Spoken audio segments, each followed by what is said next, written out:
Alors, mes activités principales, c'est déjà les observations systématiques de l'activité solaire pour les chercheurs du monde entier.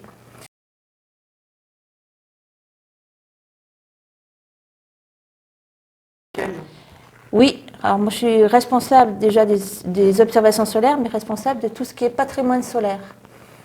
Et je suis aussi partie je suis assistante de prévention pour 3 bâtiments du Lésia.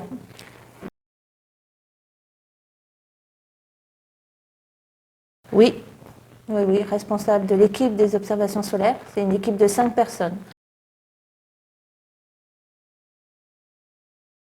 Déjà, donc, c'est des instruments solaires, ce sont des instruments assez uniques. Donc le spectrohéliographe avec le Célestat.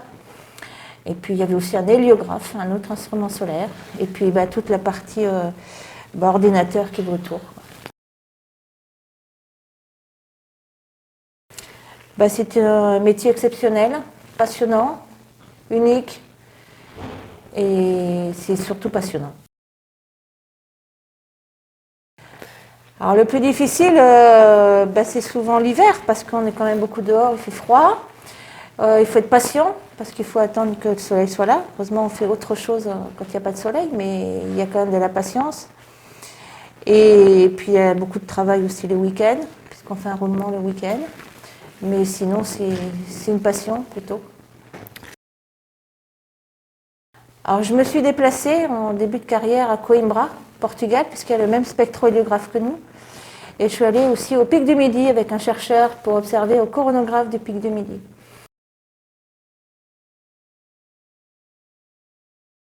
Alors non, les horaires ne sont pas réguliers puisqu'on travaille en fonction du soleil. Entre l'été et l'hiver, c'est différent.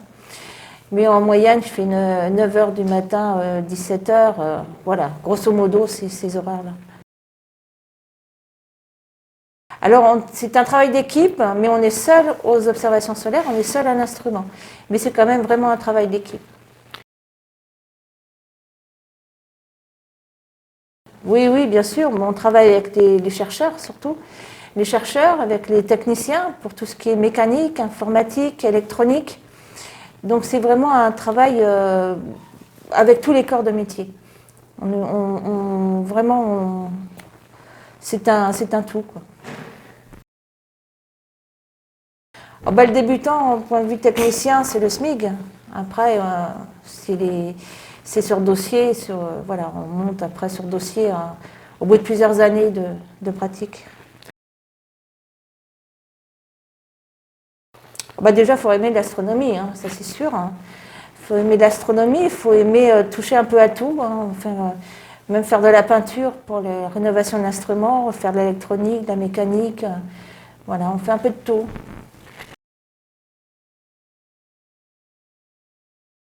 Alors déjà, il faut de la patience, il faut aimer ce qu'on fait, il fallait être assez costaud. Étant une femme, j'aurais pas dû être embauchée si j'avais été petite et menue, parce qu'il fallait une force physique pour pousser la cabane, hein, et puis surtout pointer les miroirs, hein, qui sont quand même assez lourds.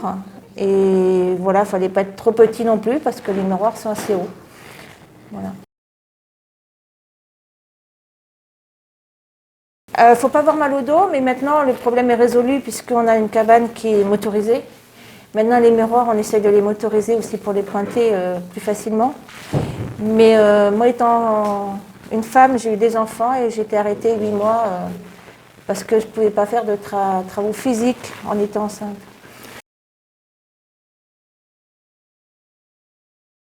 C'est vrai que c'est quand même important parce qu'on travaille beaucoup avec les chercheurs étrangers.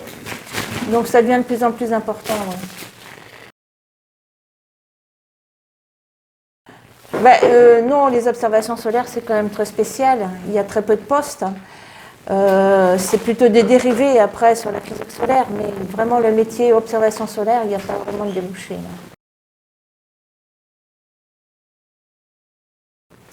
Alors, il y a eu l'évolution des techniciens. On passe de technicien de classe normale à technicien de classe supérieure, ensuite technicien de classe exceptionnelle, ensuite assistant ingénieur, et là, en fin de carrière, on peut finir en ingénieur d'études.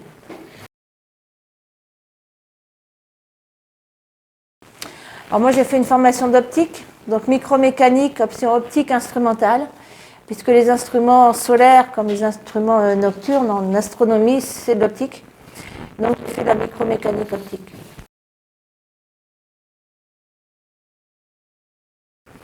C'est que des concours, hein. Maintenant les postes c'est tout par concours.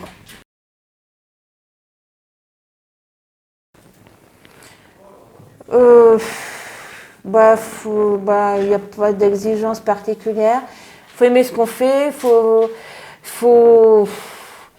C'est une passion. Il n'y a pas d'exigence particulière. Pas du tout. Absolument pas. C'est un hasard que je suis arrivée à l'observatoire.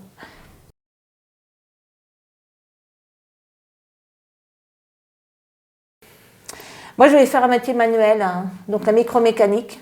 J'ai fait du polissage optique. Et s'il y avait manuel, intellectuel, il y avait les deux et ça m'a plu. Et du coup, voilà, j'ai postulé ici, j'ai été prise et j'y suis toujours.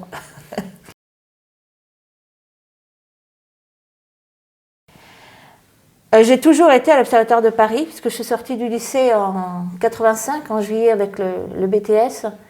Et je suis toujours été, enfin, j'ai été embauchée direct à l'Observatoire de Paris. Et j'ai toujours fait les observations du Soleil. Il faut être passionné, faut continuer dans la branche qui plaît. On apprend tout sur place, c'est l'avantage.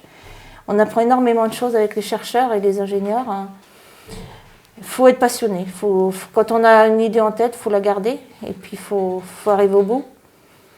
Moi, je voulais faire de l'optique, de la mécanique, de la micromécanique et c'est vrai que je fais un peu de tout ici maintenant.